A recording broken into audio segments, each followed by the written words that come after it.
Thank you, students. Great to see all of you once again online. And today, the students of class 9 will be focusing on the poem, The Wind, written by Subramania Bharati. If you remember, in the last class, we had discussed the role of wind. We had discussed the different forms of wind, the violent forms of wind, the gentle form of wind, and the definition of wind, and a little bit of background information regarding the poet, that is Subramania Bharati, and the summary or the gist of the poem, The Wind. Today, we will be going a little deeper into the same topic, and then finally we'll connect ourselves to the poem. Now, if you look at the whiteboard here, you can see wind playing the role of a destroyer. When wind takes a violent form, when it assumes a violent form, you can definitely be sure that it begins to do the work of destruction. And in this particular poem, the poet wants the reader to understand that wind is not just moving air, but it represents the problems, the challenges, the trials, the difficult situations, and the barriers and challenges that one faces in his life. So the wind is a representation of all these problems. It symbolizes the hardship of life, or the hardships one faces or one goes through life. And the wind has the capacity or the power to control the weak. So if you are weak-minded, if you are weak-willed, if you run short of grit, determination and courage, you become weak-willed. And the wind, that is the problems of life, will overtake you if you are weak in your mind and will and determination. But the strong-willed people will not be affected by the problems of life in any manner. So, the poet very clearly says that the strong-willed people who have their own principles and convictions and courage and determination will not be subjected or will not be overpowered by the wind. So that is a point that has to be kept in mind. The wind has power and it dominates the people who are weak-willed, but wind never has any power or control over the strong-willed. So if you are a man of conviction, if you are strong-willed, if you have determination within you, the problems of life can be faced by you in a courageous and bold manner. You will not be bogged down, or you will not be let down. You will not suffer by the problems of life. And another important point to be noted is the wind sometimes goes beyond, or generally it goes beyond the control of human beings. So human beings have no power over wind or any kind of natural disaster for that matter. You might be well aware that a few days ago there was a strong wind, a storm, and in the storm the electric poles were uprooted, trees were uprooted, the roofs of the houses, mud houses and simple thatched houses, they were blown out, and it caused a massive destruction. Most of us suffered without electricity because of the absence of the electric poles. So you can understand the wind assumes a very, very strong and a dangerous form, and at that situation or in those moments, the wind begins to dominate. And the poet very clearly says, he won't do what you tell him. That's one of the lines. He means the wind. The wind will never obey you. Rather, you have to get adjusted, or you have to get yourself adjusted. You have to adjust yourself according to the activities of the wind. But you cannot expect the wind to be under your control, because wind is nature. And let's come back to the first stanza of the poem. But before we discuss the poem, let me tell you one point, and that is, this is a poem which is written in free verse. It is written in free verse. What do you mean by free verse? The poet does not use any rhyming scheme, or he does not follow the rules while writing a poem. Naturally, when poets, they write poems, they follow certain rules. They follow the rhyme scheme, they follow the rhyming words. They have lots and lots of literary devices. But here, Subramania Bharati has written this poem in free verse. It is a poem of 22 lines. It does not, or it is not bound by any kind of poetic rules. Okay, now let's get into the first stanza of poem. If you read the book and the poem carefully, you will see the first line going thus: wind come softly. This word softly is very important here. Why does the poet use the word softly? Wind comes softly. He's making an appeal, or he's making a request to the wind. What is the request? He asks the wind to come softly like a child.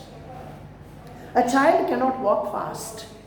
It comes very, very slowly, taking slow steps, coming in a soft manner. So the poet says, wind, come softly, don't be harsh.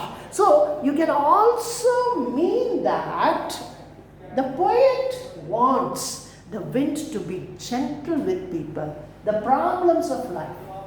Wind represents the problems. Wind represents the trials and tribulations, the challenges, the barriers and obstacles that one faces in life. So the very first line is an appeal and a request. So the poet tells wind not to be so disastrous, not to be so dangerous, not to be so destructive, but be gentle and calm.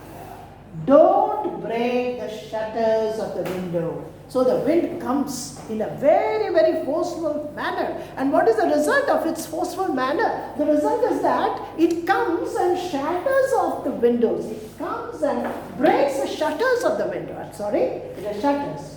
So the poet asks the wind not to come so fast, not to be so forceful, not to be so destructive as far as his activities are concerned. Don't break the shutters of the window. Be soft, be gentle, and don't scatter the papers. So what happens when wind comes with all its force?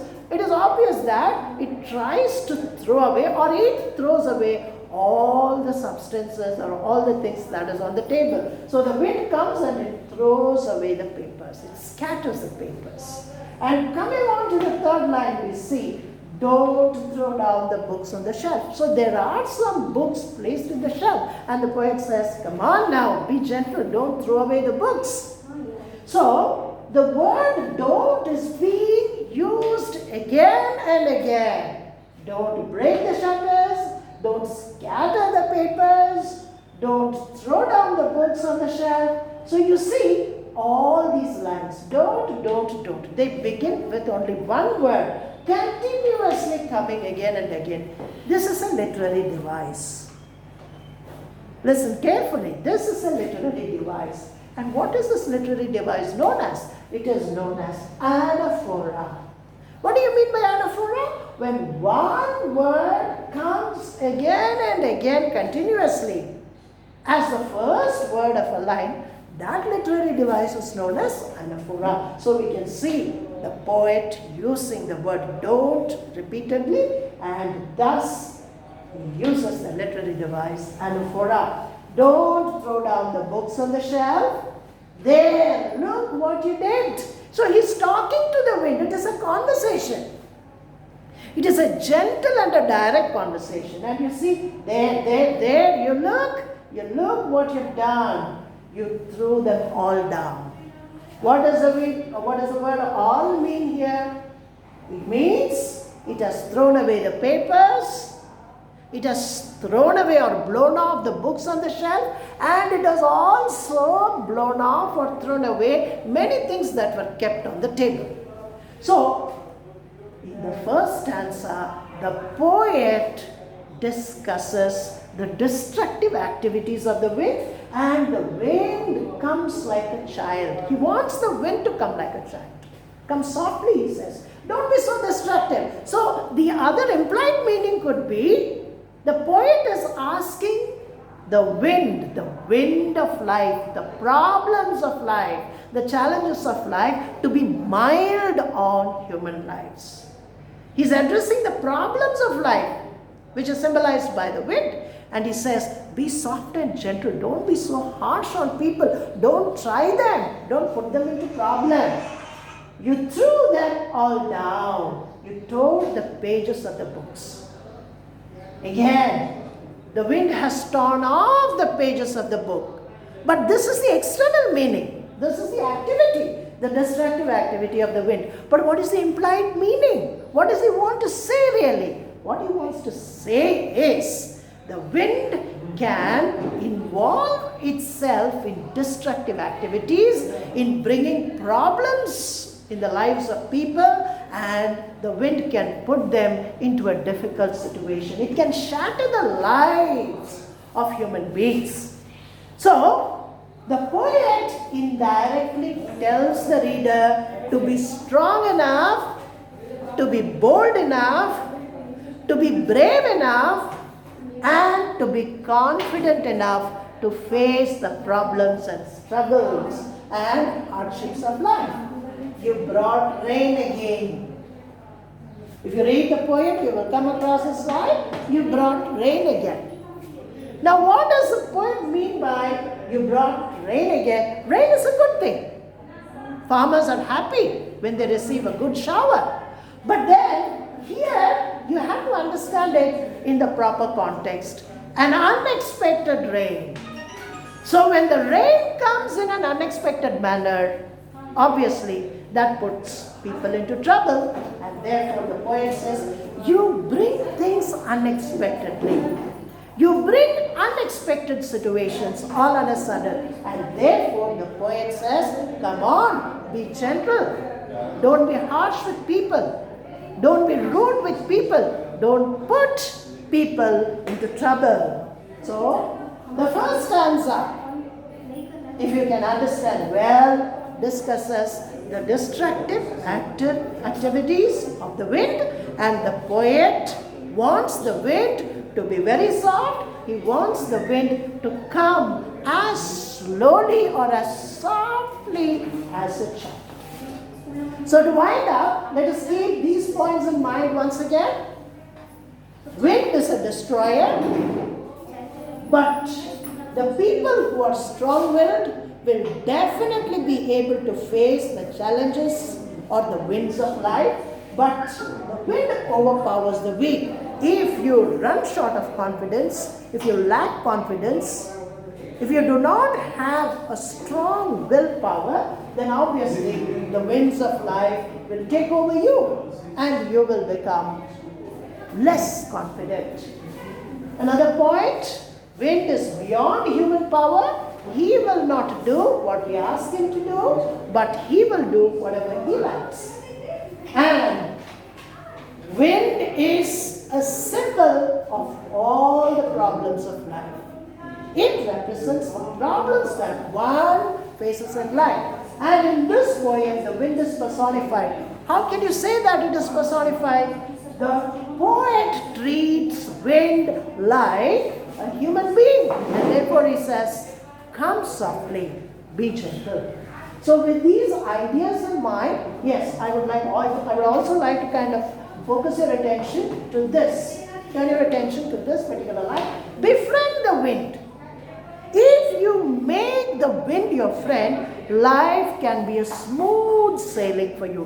What is befriending the wind? Accepting the challenges, accepting the barriers, accepting the problems of life, and continue going in life. If you accept the problems, if you face the problems instead of running away from them, definitely the wind or the problems of life will definitely be under your control and life will be happy and smooth sailing. So with these thoughts in mind, let us wind up today's session. There are some more stanzas left in the poem and definitely we will discuss them in the following classes or in the following session. Till then, keep safe and remain at home. Goodbye.